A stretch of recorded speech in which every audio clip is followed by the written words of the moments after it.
श्री कृष्ण बोले, हे अर्जुन, तुम्हें उस समय में ये मोह माया किस हेतु प्राप्त हुआ?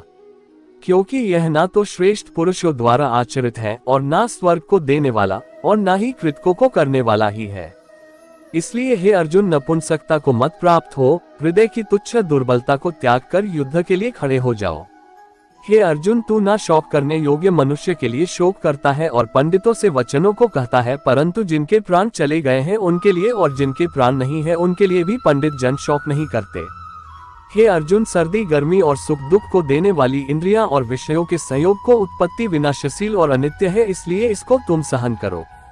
जो इस आत्मा को मारने वाला समझता है तथा जो इसको मरा मानता है, वह दोनों ही नहीं जानते, क्योंकि यह आत्मा वास्तव में ना तो किसी को मारता है और ना किसी के द्वारा मारा जाता है। यह आत्मा किसी के काल में भी ना तो जन्मता है और ना मरता है तथा नए उत्पन्न होकर फिर होने वाला ही है, क्योंकि यह जन्मा नृत्य सनातन पुरातन है, शरीर के मारे जाने पर भी या नहीं मारा जाता। जो पुरुष इस आत्मा को नाश रहित, नित्य, अजन्मा और अव्यय मानता है, वह पुरुष कैसे किसी को मरवाता है और कैसे किसको मारता है। श्रीमद् भगवद गीता। जैसे मनुष्य पुराने वस्त्रों को त्याग कर दूसरे नए वस्त्रों को ग्रहण करता है, वैसे ही जीवात्मा पुरानी शरीरों को त्याग कर दूसरे नए शरीरों को प्राप्त होता है। इस आत्मा को शस्त्र नहीं काट सकते, इसको आग नहीं जला सकते, इसको जल नहीं गला सकता और हवा नहीं सुखा सकता। किंतु यदि तुम इस आत्मा को सदा जन्मने वाला तथा सदा मरने वाला मानते हो, तो भी यह महाबाहुतु इस प्रकार करने वाली योग्य नहीं है। अर्जुन, यह आत्मा सबके शरीर में सदा ही अवध्य है, इस कारण संपूर्ण प्राणियों के लिए तू शोक करने योग्य नहीं है। या तो तू युद्ध में मारा जाकर स्वर्ग को प्राप्त होगा अथवा संग्राम में जीतकर पृथ्वी का राज्य भोगेगा। इस कारण हे अर्जुन को युद्ध के लिए निश्चय करके खड़ा हो जा। जय पराजय, लाभ हानि और सुख दुख को समान समझकर उसके बाद युद्ध के लिए तैयार हो जाओ। इस प्रकार युद्ध करने से तू पाप को नहीं प्राप्त होगा। तेरा कर्म करने में ही अधिकार है, उसके फलों में कभी नहीं। इसलिए तू कर्मों के फल का हेतु मत हो तथा तेरी कर्म ना करने में भी आसक्ति ना हो। हे अर्जुन, जिस काल में यह पुरुष मन में स्थित संपूर्ण कामनाओं को भली भांति त्याग देता है और आत्मा से आत्मा में ही संतुष्ट रहता है, उस काल में वह स्थित प्रज्ञ कहा जाता है। दुखों की प्राप्ति होने पर भी जिसके मन में उद्वेग नहीं होता, सुखों की प्राप्ति में जो सर्वथा निष्प्रिय है तथा जिसके राग, भय और क्रोध नष्ट हो गए हैं, ऐसा मुनि स्थिर बुद्धि कहा जाता है। इसलिए साधक को चाहिए कि वह उन संपूर्ण इंद्रियों को वश में करक समाहित स्थित हुआ मेरे प्राण होकर ध्यान में बैठे, क्योंकि जिस पुरुष की इंद्रियां वश में होती हैं उसी की बुद्धि स्थिर होती है। विषयों की चिंतन करने वाले पुरुष की उन विषयों में आसक्ति हो जाती है, आसक्तियों से उन विषयों की कामना उत्पन्न होती है और कामना में विघ्न पड़ने से क्रोध उत्पन्न होता है। क्रोध से अत्यंत मूढ़ भाव उत्पन्न हो जाता है, मूढ़ भाव से स्मृतियों में भ्रम हो जाता है, इस स्मृति में भ्रम हो जाने से बुद्धि अर्थात ज्ञान शक्ति का नाश हो जाता है और बुद्धि का नाश हो जाने से यह पुरुष अपने स्थिति से गिर जाता है। किसी और के जीवन की नकल को पूर्णता के साथ जीने की तुलना में अपने भाग्य को अपूर्ण रूप से जीना बेहतर है। एक उपहार तब शुद्ध होता है जब वह दिल से सही व्यक्ति को सही समय पर और सही जगह पर दिया जाता है और जब हम बदले में कुछ नहीं की उम्मीद करते हैं। कोई भी जो अच्छा काम करता है उसका कभी भी बुरा अंत नहीं होगा, चाहे यहाँ या आने वाले दुनिया में। वह सुख जो लंबे अभ्यास से आता है, जो दुख के अंत की ओर ले जाता है, जो पहले जहर की तरह है लेकिन अंत में अमृत के समान है, इस तरह का सुख अपने मन की शांति से उत्पन्न होता है। जो कोई भी आध्यात्मिक प्राप्ति के उन्नत चरण के लिए अपने दृढ़ संकल्प में स्थिर है और संकट और सुख के हमलों को समान रूप से सहन कर सकता है, वह निश्चित रूप से मुक्ति के योग्य व्यक्ति है। भगवान की शांति उनके साथ है जिनके मन और आत्मा में सामंजस्य है, जो इच्छा और क्रोध से मुक्त हैं, जो अपनी आत्मा को जानते हैं। नरक के 3 कारण हैं: रोमांच, क्रोध और लोभ। अपने सभी कार्यों को भगवान पर केंद्रित मन के साथ करें, आसक्ति का त्याग करें और सफलता और असफलता को समान दृष्टि से देखें। अध्यात्म का अर्थ है समभाव। वह जिसने घृणा को जाने दिया है, जो सभी प्राणियों के साथ दया का व्यवहार करता है और करुणा जो हमेशा शांत रहती है, दर्द या खुशी से अप्रभावित, मैं और मेरा से मुक्त, आत्मनियंत्रित, दृढ़ और धैर्यवान, उसका पूरा दिमाग मुझ पर केंद्रित था। यही वह आदमी है जिसे मैं सबसे ज्यादा प्यार करता हूँ। वह आदमी जो मुझे हर चीज में देखता है, वह जो एकता में निहित है, एहसास है कि मैं हूँ हर प्राणी में, जहाँ कहीं भी वह जाता है वह मुझ में रहता है। जब वह सभी को समान रूप से देखता है, दुख में या खुशी में, क्योंकि वे अपने जैसे हैं, वह आदमी योग में सिद्ध हो गया है। मैं मृत्यु बन गया, संसारों का संहारक। सुख और संकट की अस्थायी उपस्थिति और समय के साथ उनका गायब होना सर्दी और गर्मी के मौसम की उपस्थिति और गायब होने की तरह है। वे इंद्रिय बोध से उत्पन्न होते हैं और किसी को परेशान किए बिना उन्हें सहन करना सीखना चाहिए। अपना मन अपने काम पर लगाओ, परंतु उसके फल पर कभी मत लगाओ। वह सभी चमकदार वस्तुओं में प्रकाश का स्रोत है। वह पदार्थ के अंधकार से परे है और अव्यक्त है। वह ज्ञान है, वह ज्ञान का विषय है और वह ज्ञान का लक्ष्य है। वह सबके हृदय में विराजमान है। हम वही देखते हैं जो हम हैं और हम वही हैं जो हम देखते हैं। करुणा द्वारा निर्देशित सभी कार्य सावधानी से करें।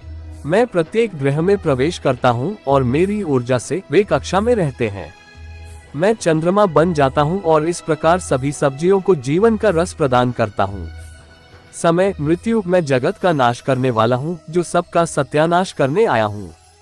आपके भाग लेने के बिना भी विरोधी रैंकों में शामिल सभी लोग मारे जाएंगे। ये प्रकृति है जो सभी आंदोलन का कारण बनती है।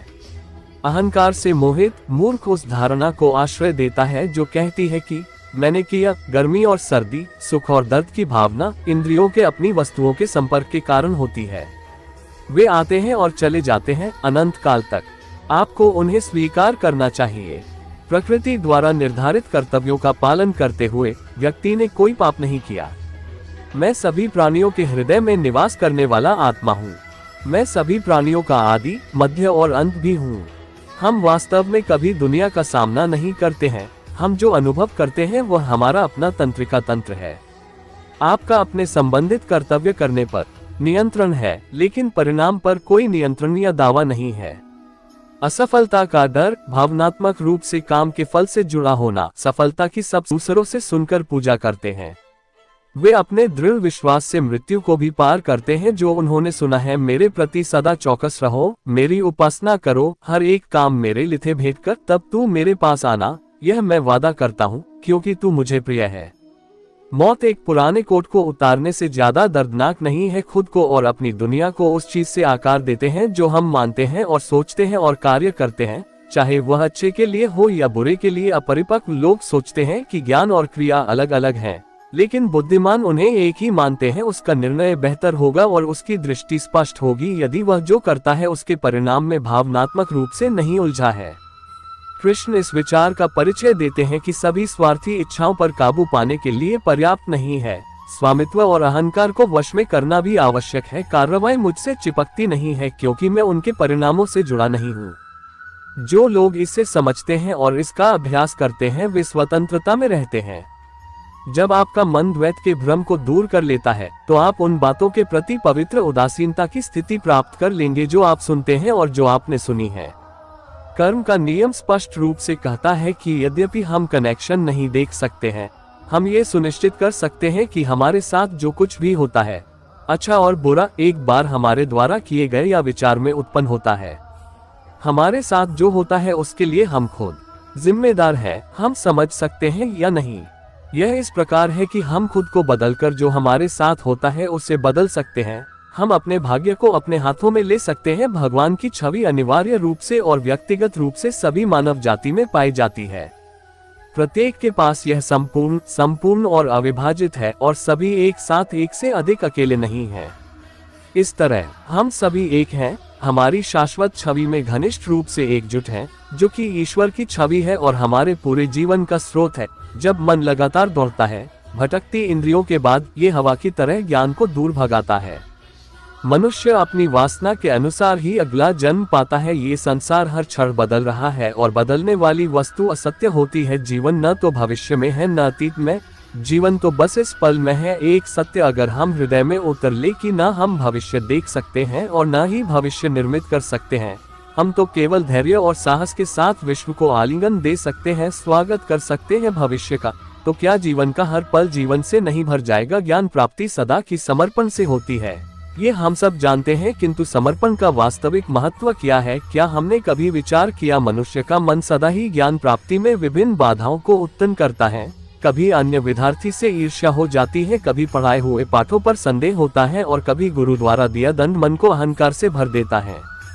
और ऐसे ना जाने कितने विचार मन को भटकते हैं और इसी वजह से हम ज्ञान प्राप्त नहीं कर पाते हैं। मन की योग्य स्थिति केवल समर्पण से निर्मित होती है। समर्पण मनुष्य के अहंकार का नाश करता है। दो व्यक्ति जब निकट आते हैं तो एक दूसरे के लिए सीमाएं और मर्यादाएं निर्मित करने का प्रयत्न अवश्य करते हैं। हम अगर सारे संबंधों पर विचार करें तो देखेंगे कि सारे संबंधों का आधार यही सीमाएं हैं जो हम एक दूसरे के लिए निर्मित करते हैं। और यदि अनजाने में कोई अन्य व्यक्ति सीमाओं को तोड़ता है तो उसी क्षण हमारा हृदय क्रोध से भर जाता है। इन सीमाओं का वास्तविक रूप क्या है? क्या आपने कभी सोचा है, सीमाओं के द्वारा हम दूसरे व्यक्ति को निर्णय करने की अनुमति नहीं देते हैं, अपना निर्णय उस व्यक्ति पर थोप देते हैं। अर्थात किसी की स्वतंत्रता का अस्वीकार करते हैं, और जब स्वतंत्रता का अस्वीकार किया जाता है तो उसका हृदय दुख से भर जाता है, और जब वो सीमाओं को तोड़ता है तो हमारा हृदय क्रोध से भर जाता है। क्या ऐसा नहीं होता?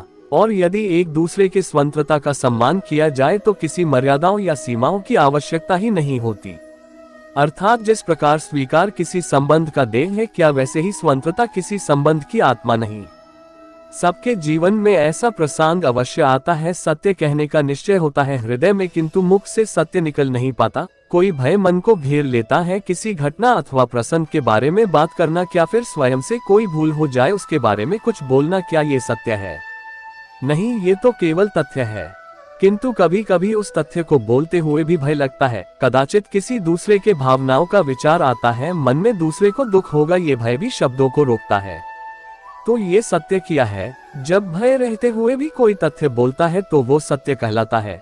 वास्तव में सत्य कुछ और नहीं, केवल निर्भयता का दूसरा नाम है, और निर्भय होने का कोई समय नहीं होता, क्योंकि निर्भयता आत्मा का स्वभाव है। वास्तव में संकट का जन्म है, एक अवसर का जन्म, अपने आप को बदलने का, अपने विचारों को ऊंचाई पर करने का, अपनी आत्मा को बलवान और ज्ञान मंडित बनाने का। जो ये कर पाता है उसे कोई संकट नहीं होता, किंतु को ये नहीं कर पाता वो तो खुद एक संकट है विश्व के लिए। कभी कभी कोई घटना मनुष्य के जीवन की सारी योजनाओं को तोड़ देता है, और मनुष्य उस आघात को अपने जीवन का केंद्र मान लेते हैं। क्या भविष्य मनुष्य के योजनाओं के आधार पर निर्मित होते हैं? नहीं। जिस प्रकार किसी ऊंचे पर्वत पर सर्वप्रथम चढ़ने वाला उस पर्वत के नीचे जो बैठकर योजना बनाता है, क्या वही योजना उसे उस पर्वत की चोटी तक पहुंचाती है? नहीं। वास्तव में वो जैसे जैसे ऊपर चढ़ता है वैसे वैसे उसे नई नई चुनौतियां आती हैं। प्रत्येक पद पर वो अपने अगले पद का निर्णय करता है। प्रत्येक पद पर उसे अपनी योजनाओं को बदलना पड़ता है, कहीं पुरानी योजना उसे खाई में न धकेल दे। वो पर्वत को अपने योग्य नहीं बना सकते, केवल स्वयं को पर्वत के योग्य सकता है। क्या जीवन के साथ भी ऐसा नहीं होता? जब मनुष्य जीवन में किसी एक चुनौती को अपने जीवन का केंद्र मान लेता है, अपने जीवन के गति को ही रोक देता है, तो वो अपने जीवन में सफल नहीं बन पाता और ना ही सुख और शांति प्राप्त कर पाता है। अर्थात जीवन को अपने योग्य बनाने के बदले स्वयं अपने को जीवन के योग्य बनाना ही सफलता और सुख का एकमात्र मार्ग नहीं है। मनुष्य जीवन की परीक्षा में सफल होने के लिए क्या नहीं करता? परिश्रम करता, दौड़ भाग करता है, लेकिन जब फिर भी उसका काम नहीं बनता तो वो नकल करता है। जैसे जब आप बचपन में परीक्षा देने जाते थे तो क्या होता था? आप ना सही लेकिन कोई ना कोई सफलता पाने के लिए नकल करता था और उत्तीर्ण भी हो जाता था। परंतु जीवन की परीक्षा ऐसी नहीं होती। जीवन में नकल करने वाला सफल नहीं होता, कारण विद्यालय में सबके प्रश्न पत्र एक ही होते हैं, लेकिन जीवन में ऐसा नहीं है। जीवन का प्रश्न पत्र और उनकी कठिनाई सबके लिए भिन्न होते हैं। निश्चित रूप से उनके उत्तर भिन्न होंगे। इसलिए अगर आपको जीवन में सफलता पानी है तो नकल न करें, स्वयं के प्रश्नों का उत्तर स्वयं ढूंढिए और सफलता आपकी ही होगी। हम असफल तब नहीं होते जब हम लक्ष्य न पा सके, हम असफल तब होते हैं जब हम प्रयास करना बंद कर देते हैं। इसलिए प्रयास करते रहिए और हो ना माने, क्योंकि जिस दिन आप हार स्वीकार करना बंद कर देंगे, जीत आपके चरणों में होगी। यदि आगे बढ़ना है तो अपनों का साथ दे, परंतु साथ देते से पहले ये अवश्य पहचाना ले कि अपने हैं कौन। क्या अपने वही होते हैं जिनके साथ अपना हमारा रक्त संबंध होता है, या अपने मित्र? अपने वे होते हैं जो हमें सत्कार्य के लिए प्रेरित करें, हमें आगे बढ़ाए, हमारा साथ दें, और वो जिनका साथ देने से समाज का नाश हो, धर्म की हानि हो, वो सगे होकर भी सगे नहीं होते। इसलिए जब अपनों की परिभाषा का चुनाव करें तो उन्हें अपना माने जो आपका साथ दे, उन्हें नहीं जो हमें अज्ञान के मार्ग पर ले जाए। जो हुआ अच्छे के लिए हुआ, जो हो रहा है अच्छे के लिए हो रहा है, जो होगा अच्छे के लिए भी होगा। आपको काम करने का अधिकार है, लेकिन काम के फल पर कभी नहीं परिवर्तन ब्रह्मांड का नियम है। आप एक पल में करोड़पति या कंगाल हो सकते हैं। आत्मा न तो जन्म लेती है और न ही मरती है। तुम खाली हाथ आए हो और खाली हाथ चले जाओगे। काम, क्रोध और लोभ आत्मा विनाशकारी नरक के 3 द्वार हैं। मनुष्य अपने विश्वास से निर्मित होता है। जैसा वह मानता है वैसा ही वह है। जब ध्यान में महारत हासिल हो जाती है तो मन हवा रहित स्थान में दीपक की लौ की तरह अडिग रहता है। हमें अपने लक्ष्य से बाधाओं से नहीं बल्कि कम लक्ष्य के लिए एक स्पष्ट मार्ग से दूर रखा गया है। उम्मीद खत्म होने पर शांति शुरू होती है। बुरे कर्मों का अंत बुरा होता है। प्रेम, सहनशीलता और निस्वार्थता का अभ्यास करना चाहिए। यह उन सभी समयों के लिए है जब आपने अपने लक्ष्यों को पूरा नहीं करने का बहाना बनाया। जिस परिवर्तन के बारे में सोच रहे हो वो परिवर्तन लाओ।